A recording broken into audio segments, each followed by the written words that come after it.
What is up, everybody? Welcome back to the channel for another speed build. This speed build isn't just any regular old speed build. This one was built with a purpose. Now, I have created a household to go along with this home. They have a backstory, the whole shebang. I'm even thinking of doing like a one-off gameplay video where I kind of immerse myself into the household, the family's backstory a little bit further, and get a real feel for how they operate, because I'm intrigued by my own story, which I know sounds so stupid, but I really am. And yeah, that's the ish I live for. I love creating families that just, you know, they live to inspire. So basically, the backstory of this particular family, I do go into depth in the Create a Sim video that I posted either today, but definitely before this video, which I will link at the end in case you guys want to check it out and learn about the family a little bit more. But basically, the backstory is that Georgia Burdette, who's an elder, by the way, is taking care of her toddler granddaughter. Now, the thing I didn't mention in that Create a Sim is that there is kind of a gap between her finding out that she's a grandmother, or that she was going to become a grandmother after her late husband Bernard passed. She was pretty down in the dumps, and finding out she was going to be a grandma really perked her up a little. But there is a gap, like I mentioned, between her finding that out and how she actually ended up raising her granddaughter. And the reason for that being is because I actually wanted you guys to fill in the blanks. I wanted you to come up with a reason as to how that happened, how Georgia ended up raising her granddaughter, not only becoming a grandma, but raising her granddaughter. And so anyway, when creating this house, I wanted to really take their backstory into consideration.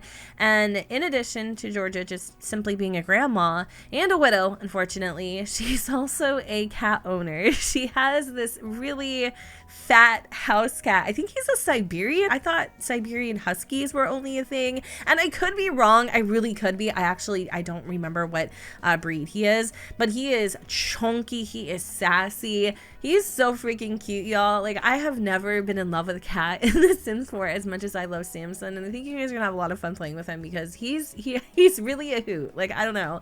But anyway, she actually was a vet before becoming a grandma and a widow and all of those things, and that's actually how she obtained Samson.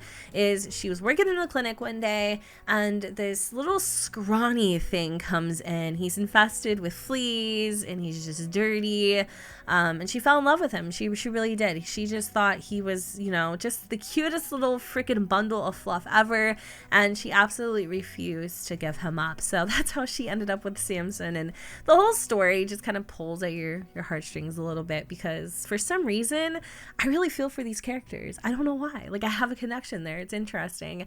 So for this home, obviously, well, maybe not obviously, we are located in Brindleton Bay.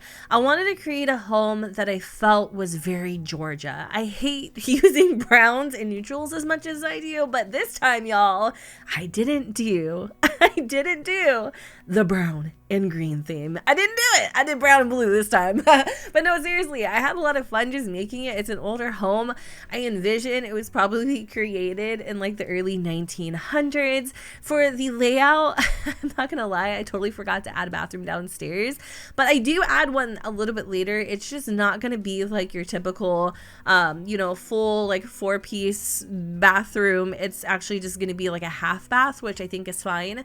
Initially, when I was creating the home, I was going to put George's bedroom downstairs, but then I thought, like, how annoying would it be if y'all were playing this household and you had a toddler with their bedroom downstairs? Because also, the only main full bathroom, or should I say the only full bathroom, is actually located upstairs off the main bedroom, I guess, right? Does that make sense? Kind of confusing a little bit. So I decided to actually put Perla downstairs, which will make things so much easier for you guys when raising her, because I personally struggle so hard with toddlers and stairs. I can't. They're too slow for me. So I'm reworking the entire downstairs. I love this like foyer entryway. Typically, I never ever put those in my builds, and I just love how kind of like welcoming and inviting that space is. You'll see me kind of clutter it up and really give it some personality a little bit later on. But the layout for this place definitely fell into place fairly easy. Here we have the main bathroom. Trying to kind of figure out like what I wanted to do in terms of the counters. I just ended up going with something very simple here, nothing too crazy. I didn't want to clutter it up too much. Of course, I have to throw in a little toilet, a little toilet, what you would call it, toilet paper holder thing. And this bed, I actually haven't used it very much, but I'm in love with it. I really feel like it's just very Georgia. Also, this home would look really, really great in, oh gosh, I forgot the name of the place. I'm so embarrassed. Is it Hedgeford on Bagley? You know what I'm talking about. The cottage living world. The cottage living world? Yeah, I'm like pregnancy brain, y'all. I feel like I'm swinging from a vine right now, just grabbing onto straws, trying to form sentences that make sense. So please bear with me. But I feel like this home is pretty versatile in that aspect. Like it has a little Cape Cod, has a little cottage, has a little cottage core. It's all over the place, and that's why I love it. But I wanted to also play around with the new clutter kit. I'll admit I didn't actually use this as much as I thought I would. I definitely feel like that kit, its bones and its intentions were great, but the execution, I'm just not the biggest fan of that kit for some reason. It kind of sucks. Some of the items in there are pretty cool, but like it's just not, there's not enough clutter honestly in that kit for me. I don't know, maybe that's just, you know, my prerogative. I don't know. Anyway, I wanted to make sure that Perla's bedroom was set up so that you guys had the easiest of times taking care of her. I didn't know exactly what theme I wanted to go with, but I wanted it to kind of fit the rest of the house. And I love this home so freaking much. Like I can't even explain it. Like Perla's room is the perfect balance of like her personality, and also I love like the little touches of like kind of the outside being brought in with the little cardboard dollhouse, and we also have like that little picture on the wall with various leaves. I don't usually play around with that parenthood decoration where, you know, there's a lot of like, it looks like it's a lot of like handmade stuff, and I thought that would be kind of cute to put that in there. I envisioned maybe Georgia and Perla working on that, like that little art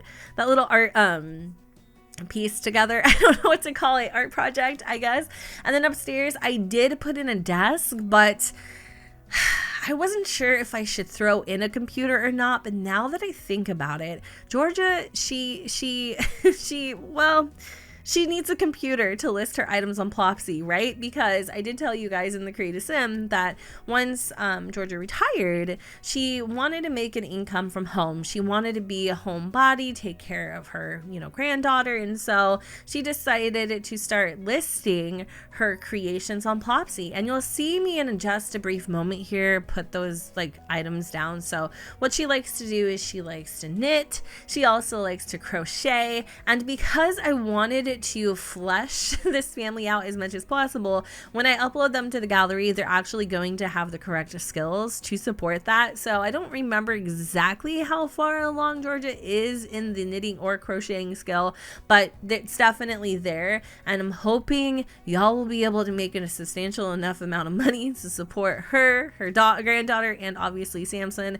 who, by the way, is just an afterthought. I think I don't really build homes with the intention of pets living in them, so I forgot his food bowl, but I promise you when I upload it to the gallery, it'll be there. Now this living room, I struggled, and now that I'm looking at it, I could have sped this up so much faster, but actually because I do a lot of the bouncing around, I think that the speed of which we are building is actually perfect. This kitchen too, by the way, is just, it's my favorite little nook. I don't know, something very homely about this kitchen. It just like, it makes me feel cozy, comfy inside. I can envision Perla when she's older cooking with Granny, and you know, them making their little home cooked meals. Maybe Georgia can get into baking. She was never really good at that actually, but she tried, she really did. And I could see kind of Perla being that motivation for her to really really get into it.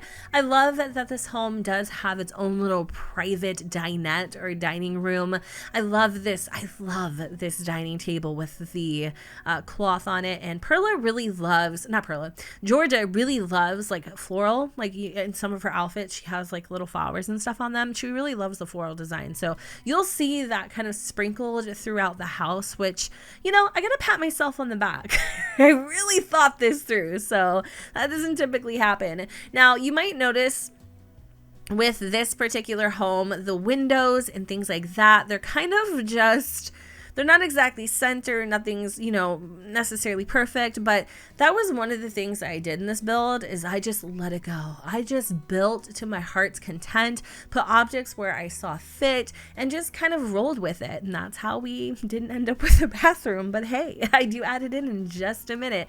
I also wanted to add in some realistic features like this radiator. Actually, just kidding. It's like not a radiator, it's a heater, right? Yeah, I put that in and I put like a little vent underneath. I really love putting in those vents, aka drains, throughout the house because I feel like it just adds like a little realistic touch. It like makes it look like the home has central heating. And of course I didn't want to forget the knitting. I think it's like a knitting, I don't even know what it is. It's like a sack, and the crocheting box. So the knitting kit is downstairs, the crocheting box is upstairs. And another thing that I did with this build that I actually haven't done in a really long time is put a balcony outside. That was really fun. You'll see me decorate the outside in just a second. I do save that for last, and I had a lot of fun with that as well. So here we are creating the half bath. I was kind of playing around with the idea of maybe putting in a window for a little extra light, but I felt like that looked kind of strange, to be honest, especially with the window right next to it. So I decided to scrap that idea. I even changed up the dining room a little bit more just to make it just a bit more, you know, symmetrical. Yeah. Okay. Sure. Oof. Yeah. These speed builds, man, they're really testing my pregnancy brain. Let me tell you. So here we are with I think the back of the house, right? Was that the back of the house? Yeah. Okay. We're moving towards the back. I did want to put in some wallpaper really quick. I didn't want it to be too much brown, but I mean, it's just Georgia. She loves the color brown. And so we have that super tacky floral wallpaper. I threw in some I almost said Planned Parenthood. I almost did. Parenthood wallpaper. Added in, oh, I forgot something. I added in the columns, 2 columns, but then I added in, was like not the gable. It's like I forgot what it's called. You know, the little like the thing that goes over the top. I forgot to do that to the outside, so I'll make sure I do that before I upload it. But anyways, we're moving to the exterior, and here we are very lightly decorating this balcony. Oh my gosh, I could just envision warm summer nights, you know, gazing through the telescope, maybe sipping on some tea. That would just be perfection to me. Like, honestly, it really would. And I'm actually kind of surprised I'm still talking about the build and not going off on some wild tangent about how my life is going. But in case you guys are curious as to how my life is going, I'm about to have my baby in 2 months. Yeah, 2 months, y'all. My due date is February 18th, which is one day after my birthday. I mean, did I not plan that right or what? Like, I'm shocked. I mean, there's a very high probability this baby could be an Aquarius like me. And I already have a Taurus baby. And my eldest son, who's 16, by the way, is a Scorpio. So do we really need an Aquarius in the mix too? Because I'm telling you, my boyfriend, he is in for a treat because my kids, I make them spicy. If you follow me on Twitter, you already know the drama that I go through on a daily basis. Like the other day, Crix, for instance, shit his pants at a Red Robin. That was fun. We were celebrating Big Brother's 16th birthday, and it happened. It totally happened. But you know, the best thing about my kids, they have no shame. Like, most people would be ashamed of that. They would feel like, you know, that's TMI. Why would you share that? That's shame. It's not shameful. It happened. He had too much milk, too much Oreo milkshake, and we discovered he might be a little more lactose intolerant than I thought. But other than the struggles of motherhood and pregnancy, I'm in a really good place, you guys. I really am, and I hope that you are too, because let me tell you, as you guys know, these last few years they've been pretty brutal on me, and so, you know, to be in a good place and pregnant on top of it, I don't know, feeling really blessed right now, and I'm just very grateful that I get to share that with you guys and that you're still here watching me. And you know, we're still rocking the boat. I don't even know how many years later. Like what has it been? 10 years? It's been a long time. Anyway, I'm finishing out the exterior. I had so much fun playing around with this. If you're wondering what reshade I'm using throughout this build, I am dabbling with the Dove reshade. It is a finicky beast, let me tell you. I'm not gonna get into it, but yeah, I don't know. I like building with it because it makes everything look so much more, you know, visually appealing, I guess, and it just makes everything look pretty, and it like inspires me when I build to build better. Weird, I know.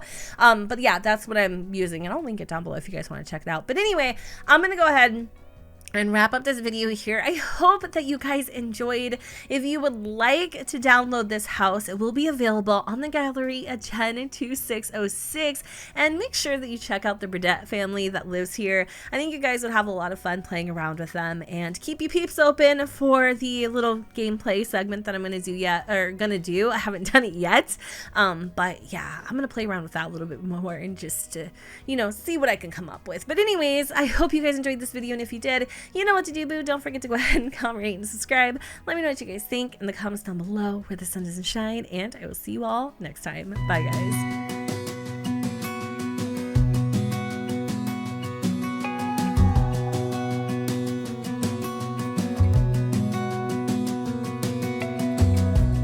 As a young girl, the fields were mine. We played hide and seek for hours, raised our shadows among the pines. So offshore, playful and free, without a care in the world. I was one rich little girl, daydreamer, kidnap me, take me back, all the way back to them days, running around in a gown and a crown, barefoot